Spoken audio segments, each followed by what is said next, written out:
Oh, so now they see it. Now the tone changed. Now the people who were so confident, so certain, so loud about what you were and what you weren't, they've gone very, very quiet. Welcome back, chosen ones. Let's talk about what just happened. Because someone finally, out loud, in front of all the right people, said the 4 words your enemies have been terrified of since the beginning. They're not lucky, they're strategic as hell. And the room went silent. Not the polite kind of silent, the kind where people suddenly find something very interesting to look at on the floor, the kind where someone who was laughing 2 weeks ago is now nodding slowly, like they always believed in you, the kind where the narrative, that carefully maintained, collectively agreed upon narrative, started cracking in real time and nobody knew how to stop it. Look who's rewriting history. Look who suddenly always knew. Look who's smiling at you now with the same mouth that whispered you were going to fail. Fascinating, isn't it? How fast people rediscover their faith in you the moment faith stops costing them anything. How quickly the ones who called it luck are now calling it genius. How the people who said right place, right time are suddenly very interested in understanding your process. The audacity is almost beautiful. Let's also acknowledge the ones who went silent, not the ones rewriting history. Those are almost forgivable. The ones who went completely silent. No congratulations, no acknowledgement, just a sudden remarkable interest in minding their own business. Those are the ones who bet the hardest. Those are the ones who invested their ego so deeply in your failure that your success left them with nothing to say. No graceful exit, no script for this scenario. They didn't prepare for this outcome because they were so certain it wasn't coming. And now they're quiet, watching, processing, trying to figure out how to exist in a room where the person they dismissed just became the most interesting person in it. The silence from those people, that's the loudest sound in the building right now. But before we get into what they're feeling right now, and trust me, we're going to get into it, I need the ones who are actually in this room to identify themselves. If you are watching this and that sentence just landed somewhere specific, write Chosen 777 in the comments right now. Not for engagement, so the ones who are awake can find each other. Now let's go back. Let's go all the way back to the version of you they were so confident about. Because you need to fully feel what they thought they were dealing with before we talk about what they're dealing with now. They had you filed, categorized, decided, nice enough, trying hard, a little unpredictable, ambitious maybe. In that harmless way people are ambitious when they haven't quite committed to anything real yet. Not playing the game the right way. But hey, probably means well. That was the box. Neat, comfortable, required absolutely zero adjustment to their worldview. And here is the part that should make you smile. You let them have it. Not because you were lost, not because you didn't know your own power, but because you understood something that most people never grasp until it is already too late for them. The most dangerous move in a room full of people who underestimate you is to let them keep underestimating you. So you played the part. You smiled when they explained things slowly. You nodded when they offered advice you had already moved past months ago. You let them feel smarter, faster, more certain. You gave them their small victories of perception and watched them relax into the comfort of having you figured out, because you were busy with the real game, the one happening 3 levels below the surface of everything they could see. You moved in silence. You walked away from things they would have killed for, because you could see 3 exits ahead, and those things led to dead ends. You rebuilt your circle, and they called it isolation. You took risks, and they called it recklessness. You said no to the safe option, and they called it irresponsibility. You disappeared from spaces that used to define you, and they said you were losing your mind. You invested time in things that hadn't paid off yet, and they called it delusion. And every single time, they arrived at the same conclusion. Lucky. Has to be lucky. Right place, right time. Nothing more to it. They said it to your face with the warmth of concern. They said it behind your back with the warmth of contempt. Either way, the word was the same. Lucky. And here is why that word was so important to them. It wasn't just a description, it was a defense mechanism. If your success is luck, then their failure is also luck. If you're just fortunate, they're just unfortunate. And the distance between where you are and where they are has nothing to do with choices, with discipline, with how they spent their time and energy and attention. It's just the draw, the lottery, nothing personal. That story kept them comfortable. That story let them sleep.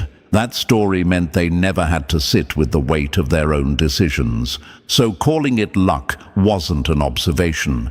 It was a lifeline. And you, simply by succeeding, simply by refusing to fail on their schedule, were threatening to take it away. That assumption was their greatest mistake. Not because it stung, not because it was unfair, because it gave you time. Uninterrupted, unsupervised, completely underestimated time to build something they couldn't see and would not believe until it was standing fully formed in front of their faces with its arms crossed. The mask wasn't weakness, it was architecture, the scaffolding that let the real structure rise without interference, without noise, without the constant drain of having to explain yourself to people who were never going to understand the blueprint anyway. And here is the almost cruel irony. The harder they worked to categorize you, the more they revealed their own limits. Because the people who are quickest to reach for luck as an explanation are always, without exception, the ones most afraid to examine how unlucky they've been with themselves. They needed you to be lucky, because if you were strategic, if the results were earned, deliberate, built, then the question they've been constructing their entire lives around, never having to answer, becomes unavoidable. Why aren't I winning? And they were not ready for that question, so they filed you under lucky and moved on, until something happened. One result, visible, undeniable, impossible to dissolve with the vocabulary they had been using. And the story they had built around you, so carefully maintained, so collectively reinforced, developed its first pressure crack. Oh, they tried. Right place, right time. Must be nice to have those connections. Some people just get the breaks. Good for them, said through the clenched teeth smile. The tight smile. You know the one. The one people wear when they are managing something very uncomfortable in real time and need to look like they aren't. The one that doesn't quite reach the eyes and stays just a half second too long, but then someone looked closer. Not a fan, not an enemy. Someone with actual analytical ability who traced your decisions back to their roots, who connected every dot that the lazy, comfortable, already decided observer had always been too settled to connect. This person didn't just see the results. They saw the architecture behind the results, the sequence, the timing, the precision hiding inside what had looked like randomness to everyone who wasn't paying close enough attention. They saw the left turn everyone called stupid. That led exactly where it needed to lead. They saw the no said to the safe option. That freed up space for something better. They saw the silence that everyone read as weakness. That was actually aim. They traced it all the way back, and what they found at the beginning was not fortune. What they found was a decision, a quiet one, made when no one was watching. to stop playing by rules written for people with smaller visions.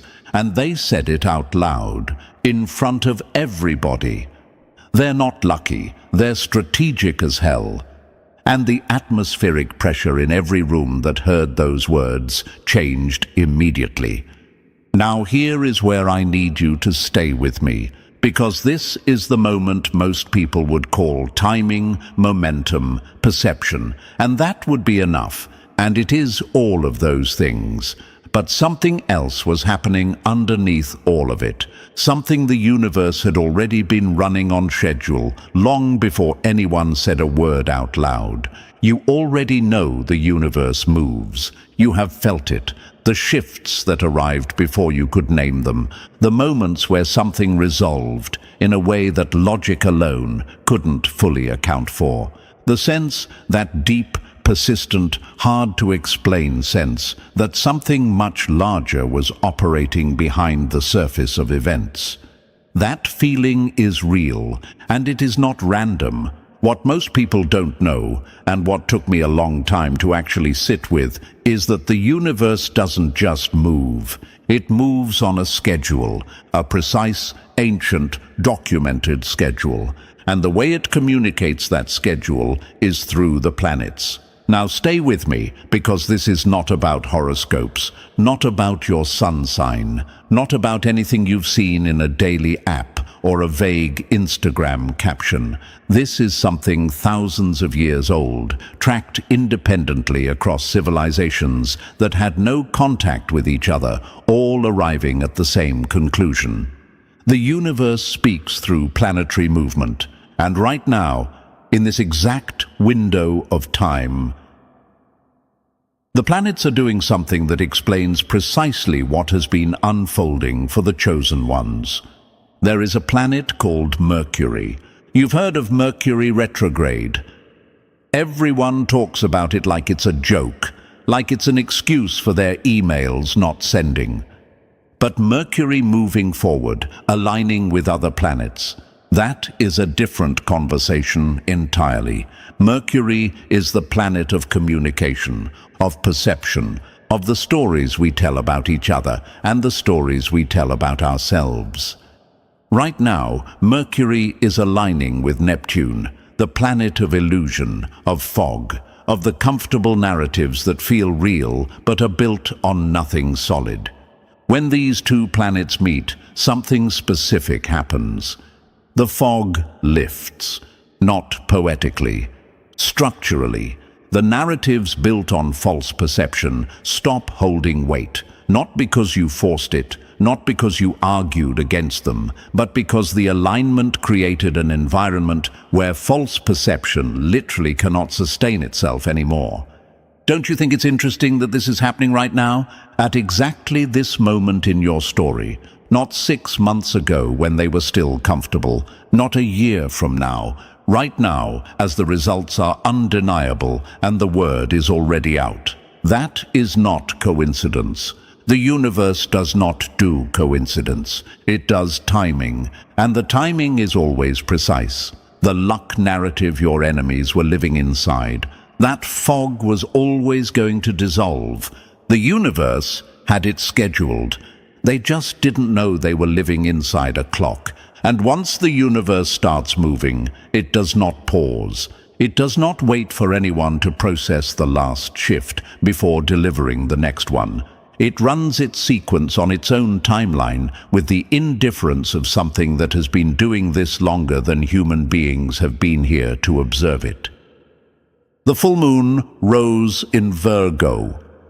And if you understand what Virgo energy actually does, it audits. Not your emotions, not your intentions, your records, your receipts. Every specific decision made in a specific context for specific compounding reasons that stack into the outcome standing in front of everyone right now.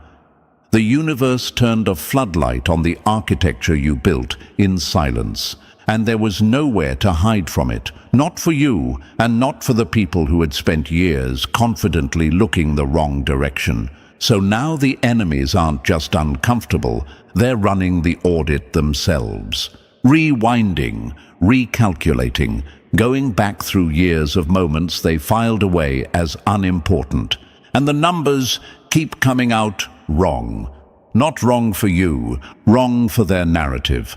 Every lucky break traces back to a deliberate setup. Every coincidence traces back to a positioned decision. Every fortunate connection traces back to a relationship that was cultivated with intention long before anyone had a reason to pay attention. The pattern doesn't look random, it looks designed, and designed is the one word that dismantles everything they built to stay comfortable. And watching someone's entire worldview recompute in real time, quietly, without rushing it. That is one of the most entertaining things you will ever witness. They're not angry yet, they're confused. The specific confusion of someone who was absolutely certain an equation had one answer, and the answer keeps changing no matter how many times they run it. Oh, the look on their faces, the slight frown, the squint, the very slow, wait, when did this happen? When did it happen? It was happening the whole time. You were just the only one paying attention. And then the universe didn't pause to let them catch up. It layered in something even more pointed. Mars, the planet of action, of drive, of disciplined will moving forward without apology, formed a perfect harmonious angle with Saturn, the planet of long-term mastery, of structure, of consequence that arrives exactly when it's supposed to and not a moment before. This alignment is the cosmic receipt for the long game. The universe confirming in writing what you already knew in your bones. Consistent, calculated effort creates momentum that nothing reactive, nothing emotional, nothing built for the short term can ever match. They moved with emotion. You moved with precision. They responded to the moment. You constructed a sequence of moments. They played the hand they were dealt. You spent years deciding which hands were worth playing and which tables were worth sitting at. And now they're doing the thing that desperate people always do when they realize they've been completely outplayed. The scramble. The frantic, undignified, quietly humiliating scramble to reverse engineer something that was never designed to be reverse engineered from the outside. They're looking for the shortcut, the formula, the single decision they can isolate and replicate, the thing they can point at and say, there, that's the one, that's where it happened, that's the move that changed everything. They will never find it. Because the answer isn't one decision. The answer is discipline, compounded across time at a frequency they were never willing to sustain. The answer is thousands of small, unsexy, unannounced choices made in private. The answer is the morning nobody saw, and the night nobody clapped for, and the decision made in silence with no audience and no guarantee. They want the highlight reel. What they need is the practice footage. And you deleted the practice footage, not to hide it, but because you never needed the validation of being seen working. The work wasn't for them. It was never for them. Strategic people don't broadcast their training. They broadcast their results. And while they're scrambling, let's talk about what is actually happening in their heads. Because this is the psychological part they'll never say out loud. They're not just confused about you. They're newly confused about themselves. Because the moment they accept that your success was strategy, they have to accept that their position is also strategy, or the absence of it. And that is a very different kind of uncomfortable. They spent years building a story where you being lucky meant they were unlucky, unfortunate, a victim of circumstance. But if you were strategic, they were undisciplined. If you were calculated, they were reactive. If you were building, they were just existing. The mirror, when it turns, is not kind, and the universe just turned it, slowly, deliberately, right in their direction. You didn't do that. You didn't hold up the mirror. You didn't force the comparison. You simply refused to fail. And that refusal, that quiet, patient, completely non-dramatic refusal to become what they predicted, did more damage to their narrative than any confrontation ever could have. And then something softer moved into the sequence, which almost made it more devastating. Venus, the planet of worth, of value, of what you attract when you operate from genuine substance, moved into Taurus, her home, the sign she is most powerful in. Venus in Taurus doesn't reward performance. It doesn't reward noise or optics or the appearance of having built something. It rewards what is real and lasting. It rewards what was built with integrity across time, slowly, without shortcuts. And under this energy, the things you built in silence, the relationships cultivated with intention when there was nothing obvious to gain, the skills developed while others were developing their personal brands, the foundations laid while everyone else was chasing the trend, began attracting the recognition and resources that match their actual worth. Not because you asked, not because you announced it, because the harvest arrived. And harvests don't ask for permission, and they don't care who doubted the planting. Meanwhile, back in the room full of people processing their reckoning, the confusion has graduated into something much more uncomfortable. Because now it's not just about you winning. It's about them having to sit with the question they have been constructing elaborate lives around, never having to ask. What if the story I told about why they're winning and I'm not was always wrong? That question is dangerous because it only has one honest answer, and the honest answer is accountability. And accountability is the one thing their comfort was specifically designed to avoid. If this is landing with you right now, if you're watching this and recognizing pieces of your own story in it, subscribe and stay close. Because what is unfolding right now is only getting stronger. And you are going to want to be inside the room when the next wave hits. Now comes the part your enemies were least prepared for. Not the wins, not the recognition, not even the word strategic being said in public. The part where the universe stops being external and starts being a mirror pointed directly at them. Saturn squared Jupiter.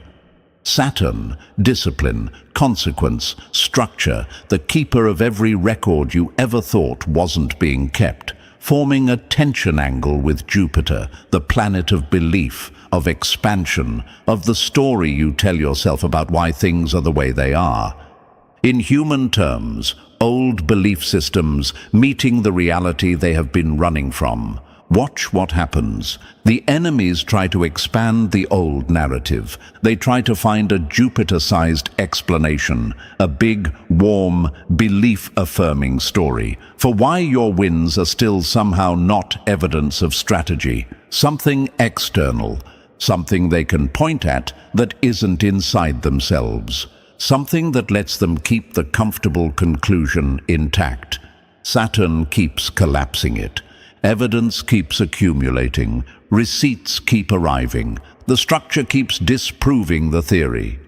The belief that your success was luck was always a Jupiter belief, big, expansive, emotionally satisfying, and completely unsupported by anything structural. And right now, Saturn is pressing down on that belief with the patience of something that has been running on its own schedule for billions of years and has never once adjusted the timeline for anyone's feelings. It doesn't negotiate. It doesn't accept partial credit. It does not care how uncomfortable the truth is or how long it takes for someone to finally face it. It simply waits and delivers. Because here is what happens the moment you accept that success isn't luck. You have to confront your choices, not just the past ones, the ones happening right now, today, this moment. which means you can't hide behind chance anymore. You can only look at yourself and account honestly, without the comfortable story, for what you've built or failed to build with the time you had. That is unbearable for people who chose comfort over growth for years. That is the kind of unbearable that needs a target. And that confrontation, that deeply personal reckoning, is the universe delivering exactly what it always delivers, eventually, to anyone who chose the comfort of a false story over the difficulty of an honest one. You didn't wish this on them. You didn't need to. The universe handles its own accounting, and it is meticulous. So the story mutates. Strategic becomes ruthless. Disciplined becomes cold. Winning becomes suspicious. Successful must mean they stepped on someone to get there. Smart must actually mean cunning. The new reasons arrive right on schedule. Because the psychological immune system of someone who refuses to grow is remarkably sophisticated at rejecting evidence that threatens the story they need to survive. Oh, the creativity. You have to admire it a little. The commitment to the alternative explanation, the sheer, almost impressive determination to find any version of the story that isn't the true one. But here is what they don't understand. And this, right here, is where I smile. Their new story doesn't change your trajectory. It doesn't change your results. It doesn't change the alignment already in motion. It just changes the flavor of their denial. And denial, no matter how creatively constructed, no matter how many people agree to participate in it, has never once altered a planet's orbit. The universe does not read their narrative. It only responds to what you actually built. And then came the alignment the universe had been building toward this entire time. The one that stops being something you can call metaphorical. The one that lands like something geological, shifting beneath the surface. The sun, your identity, your visible self, your purpose in its most luminous and most honest form, forming a perfect harmonious angle with Pluto, the planet of hidden power, of radical transformation, of everything buried that was always waiting for the right moment to rise completely and permanently. This alignment does not ask permission. It does not build slowly. It does not give warning. It simply removes the last layer of concealment from something that was always there, always real, always operating beneath the surface, and makes it completely, undeniably, irreversibly visible, not just the winds, the nature, the quality of thinking that was running beneath the performance the entire time, the strategic intelligence that was always organizing the moves before anyone was watching, the depth that was always present and that they mistook for simplicity because they weren't looking carefully enough. They thought you changed. They think there was one moment, one pivot, one breakthrough, one decision when you became this. They're still looking for that moment, rewinding years of footage, trying to pinpoint the lightning bolt. But Pluto doesn't create power. It reveals it. The power was always there. Pluto just removed what was covering it. And now they face something they were genuinely not prepared for. Not just the fact that you're winning, not just the fact that their narrative collapsed, but the slow, dawning, almost reluctant understanding that lands like cold water at 3 in the morning. You were never in competition with them. You were on a different path, always.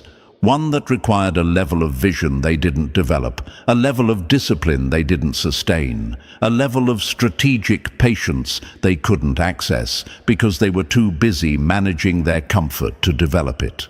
They thought you were playing the same game at a different speed. You were playing a different game entirely. The distance between your trajectory and theirs is not luck shifting in your favor. It is the compound interest of 1,000 daily decisions they chose not to make. Small decisions, quiet decisions. Decisions nobody was watching and nobody was clapping for. Decisions that didn't feel significant in the moment, but that stacked and stacked and stacked into something that now looks to them like an overnight success. The reversal didn't happen this week. It happened quietly, consistently, across years, and they are only now reading the statement balance. The power was never in doubt. Only the visibility was.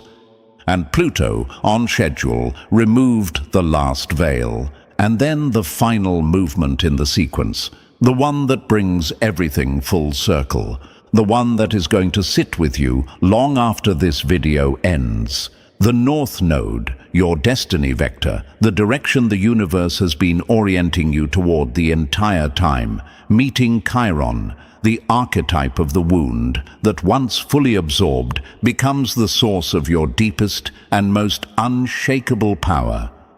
Not despite the wound, because of it. Meeting in Aries, the sign of identity, of initiation, of the courage to be exactly who you are without apology, without permission, without waiting for someone to tell you it's your turn. And what this alignment says, quietly, with complete certainty, in a way that doesn't need to be loud to be permanent, is this: the things they used against you, the dismissals, the mockery, the confident, almost enthusiastic predictions of your failure, the "we'll see" said with that particular smile, the eye rolls at the ambition, the concern-voiced warnings that you were going too far, too fast, too differently. Those were not obstacles to your destiny. They were the training ground for it. Every laugh at your expense sharpened something in you that their comfort never sharpened in them. Every "they're just lucky" built your capacity to move without external validation until that capacity became something they don't have a name for. Every prediction of your failure calibrated your conviction more precisely than any early success ever could have. Every betrayal became a boundary. Every dismissal became data. Every person who told you to be smaller showed you exactly how much space you actually needed to take up. The wounds didn't cost you anything. They didn't delay anything. They didn't hold anything back. They qualified you. And this, the quiet, unhurried, completely settled part, is where I don't wave a flag. Doesn't perform the victory. It doesn't make it loud. He just smiles. That calm, slightly unsettling smile that belongs to someone who always knew exactly how this story was going to end. Who knew it when they were in the middle of it? Who knew it when it was hard and the doubt came at 3 in the morning and made its most convincing argument? Who knew it when the room was full of people who were completely certain he was wrong, still knew? There is something worth naming about that kind of knowing. It's not arrogance. It's not delusion. It's what happens when someone has been honest with themselves for long enough about what they're building, about what they're willing to sacrifice for it, about the difference between the version of themselves that other people are comfortable with and the version that is actually true. Arrogance requires an audience. What you had required, none. You knew in silence. You knew when there was nothing external to confirm it. You knew when every signal in the room was pointing the other direction. That is not arrogance. That is conviction. And conviction is the thing that runs the engine when everything else runs out. Your enemies never had that. They had confidence, but confidence borrowed from external sources, from approval, from the absence of challenge. The moment the challenge arrived, the confidence needed to be renewed, refueled, reconstructed. Yours didn't. It was never dependent on them in the first place. That's the thing they studied and couldn't replicate. That's what kept the analysts up, not the moves, the source of the moves, the place those decisions came from, a place they don't have access to because they never did the work to get there. Because here is the truth about everyone who called it luck. Everyone who predicted your failure.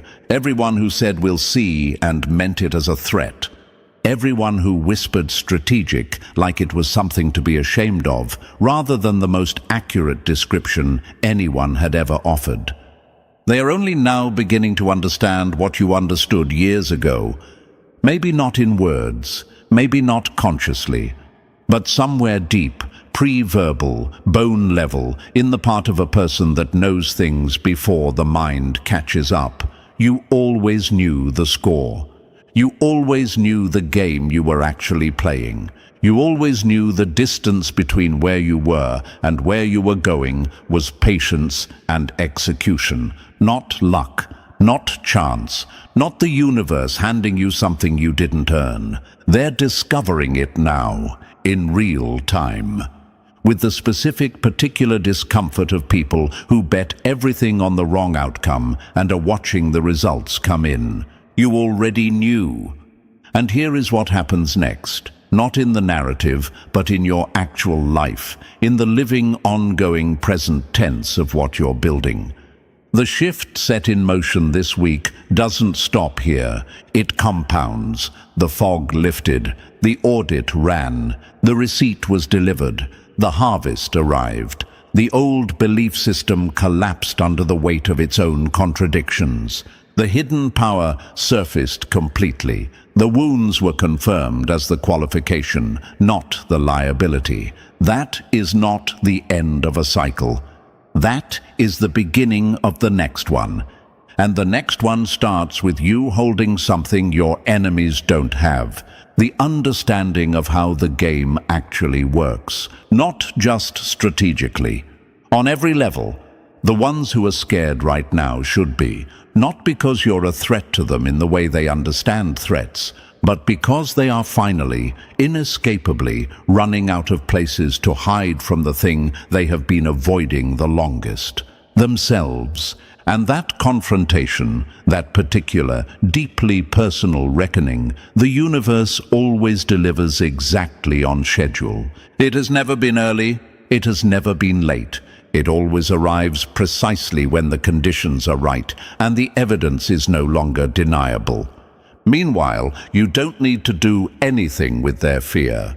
You don't need to manage it. You don't need to respond to it. You don't need to perform grace for an audience that extended you none. You don't need to shrink so they can feel comfortable in the presence of what you've become. You just need to keep building, keep executing, keep making the quiet, deliberate, compounding decisions that will look 5 years from now exactly the way your last 5 years look right now. Inevitable. The board was set before they knew the game had started. The moves were calculated before they finished their first sentence about luck. The strategy was running before they had enough information to form an opinion. You were always going to end up here. The universe simply needed time to make it obvious. And before you go, I want to ask you something real. When was the first moment you realized you were seeing the world differently from the people around you? Not better, not worse, just from a different angle, with a different kind of patience, a different relationship to being misunderstood, a different sense of what was worth waiting for and what was worth walking away from. Leave that moment in the comments.